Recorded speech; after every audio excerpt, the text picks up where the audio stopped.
Mumbai Pune express वेवरती अभूतपूर्व वाहतूक कोंडी. दोन्ही बाजूंची वाहतूक पूर्णपणे सुरळीत होण्यासाठी आणखी 4 तास लागणार.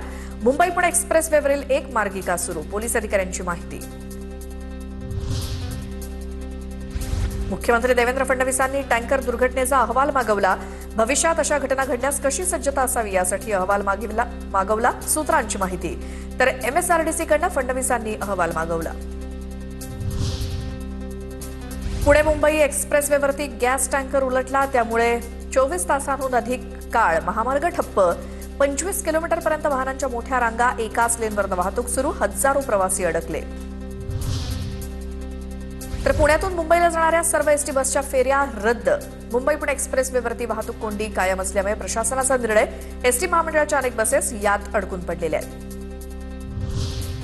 मुंबई पुणे एक्सप्रेसवेवरील वाहतूक कोंडीचा प्रवाशांना त्रास. अनेक ट्रक चालकांनी द्रुतगती मार्गावरती जेवणाची व्यवस्था केली, तर लोणावळा पोलिसांकडून देखील मदत. मुंबई पुणे एक्सप्रेसवे सुरूच, रस्ता बंद असेल तर मला व्हिडिओ पाठवा. एकनाथ शिंदेंची प्रतिक्रिया. मोठी वाहतूक कोंडी झाली. पोलिसांना फक्त हप्ते घ्यायला जमतं. मुंबई पुणे एक्सप्रेसवेवरती झालेल्या वाहतूक कोंडीवरनं हर्षवर्धन सपकाळ यांची टीका.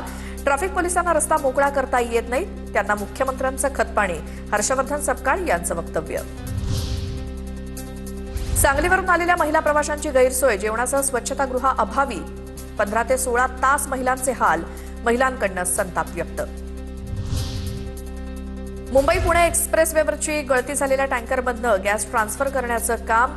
तर गॅस टँकर उलटल्यामुळे मोठ्या प्रमाणात वाहतूक कोंडी झाली होती.